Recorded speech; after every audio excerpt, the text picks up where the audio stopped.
All right, the next section is called Testing Madness. Questions to think about. What type of standardized test should be used to identify struggling readers? How often should we test struggling readers? What type of treatment should be given to a struggling first grade reader? And how do emotions impact reading?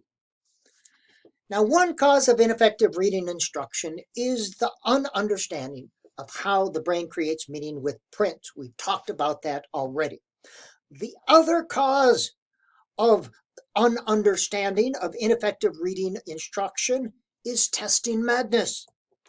The number monkeys have taken over education. If we can't put a number to a thing, it's thought not to exist.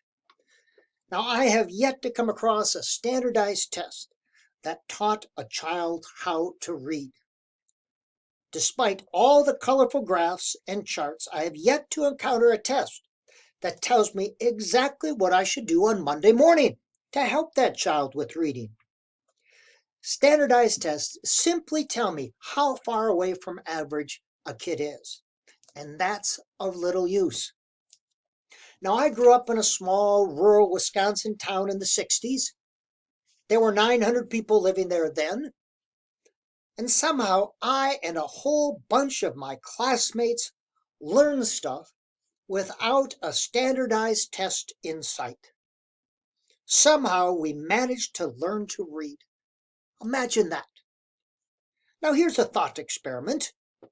What would happen tomorrow if all standardized tests in the world disappeared? Would teaching stop? Would children not be able to learn? Would the number 2 lead pencil industry collapse?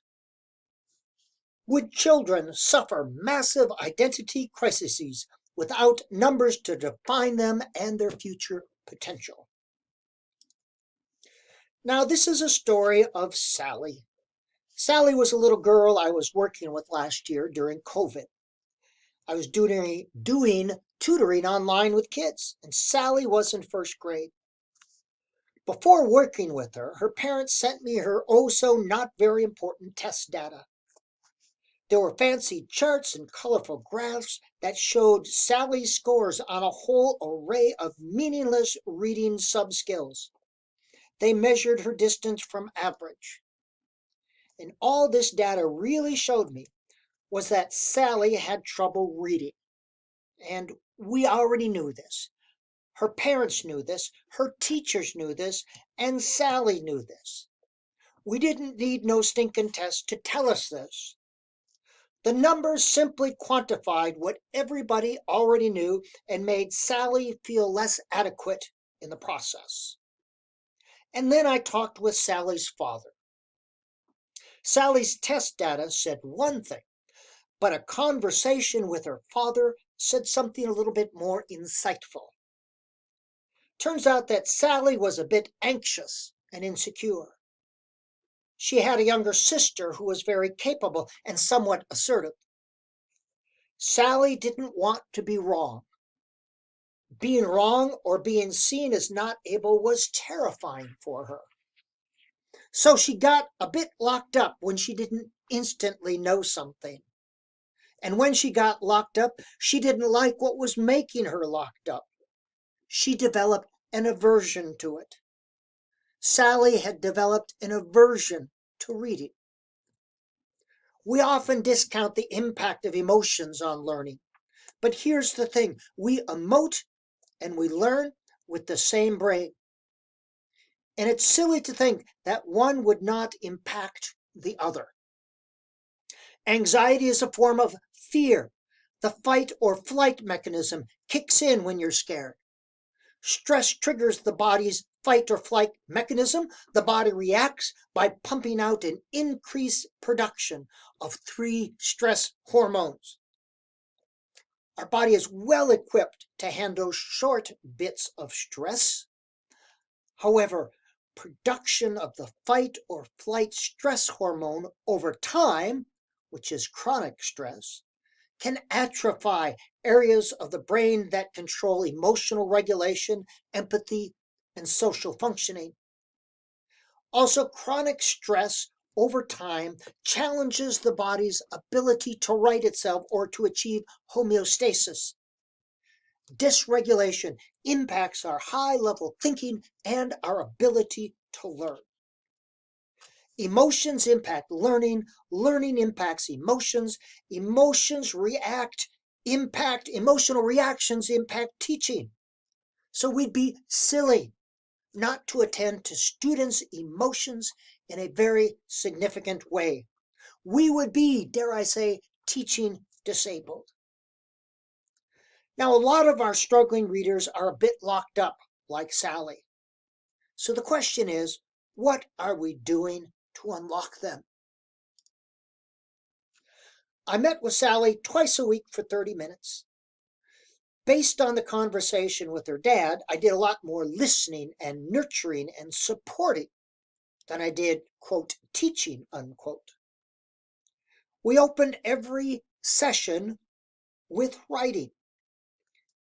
Here, Sally would tell me about something going on in her life, and I would write it down on the screen using 24-point font. Then we would practice reading using her words and her experiences until she could read her story fluently, and she would feel successful. Now, at first, Sally didn't want to do it. She was very reluctant. "What should we write about today, Sally?" I'd say. "I don't know." "Did you do anything fun yesterday?" I'd ask. "No." "Okay, should I write that?" "No." "Okay, how about if we start with 'My name is Sally'? Is that okay?" "Yes." "Anything else?" "No." "Okay, 'My name is Sally.' That's it." We had a 2-sentence minimum initially, and initially I had to ask her questions to get these out of her. That's because she was talking with a strange bald man on the computer. There was no trust, no relationship. She didn't know if I was going to frustrate her or make her feel less able or bore her. So it was like holding a peanut out for a squirrel to get her to come to me. When she began to see that I was interested in what she had to say, I didn't have to work so hard to get the sentences out of her. I went to the gym, we played games, I colored at the gym. And after a while, when she sat down, she had things to tell me, and I wrote them down, and we read them. She found out that she wasn't made to feel stupid, and I wasn't going to make her do boring stuff or frustrating stuff. We then do short mini lessons, mini phonics lessons based on the words that were in her story. This is called Analytic Phonics. I'd ask her to analyze words that she already knew. What's the middle sound of different? What sounds do you hear in between? Find the word that ends with the sound here. That's Analytic Phonics. And we'd save her stories, and every day we started with the previous session's stories, and we'd use them for reading practice. We ended level 5, and for our celebration, we had extra recess. Then her dad began sending me pictures, and we used these for our stories. Priming pictures, these are called. Great way to get students writing. Simply present a picture and ask students, what do you want to say? What's going on? I was riding in my friend's car and my dad took a picture. That's how I wrote this story. Notice, I wrote this story. She sees herself as a literate person. This is the type of naturalistic, meaning-based instruction that's a bit closer to how the brain creates meaning with print, more so than learning isolated skills out of context. Back to Sally. An interesting, wonderful, delightful thing began to happen, as often does.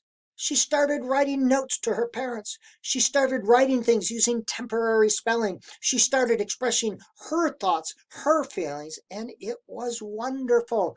Tilda has 3 days of specialists. I don't feel like talking. Tilda is going to get the sad pad. Tell mom why I want cocoa. I didn't mean to hit her. I'm sorry, you get the idea. We made baby steps. Look, lost unicorn. She made a game, 2 spaces forward. And she had cards, 1 red, orange 2, yellow 3, green 4, blue 5, purple 6, pink 7. And we made baby steps. I saw her just twice a week for 30 minutes for 10 weeks, and in the fall, and then 10 weeks again in the spring. And her parents thought I was magic when all I did was not make her feel inadequate and reinforce her natural literacy inclinations and recognize the emotional element and develop a relationship. So did I fix her? Well, she wasn't broken. She just needed to see herself as a reader and not as a failure. And she needed to learn in a way that was best for her and not be forced into a one-size-fits-all program that someone implemented with fidelity.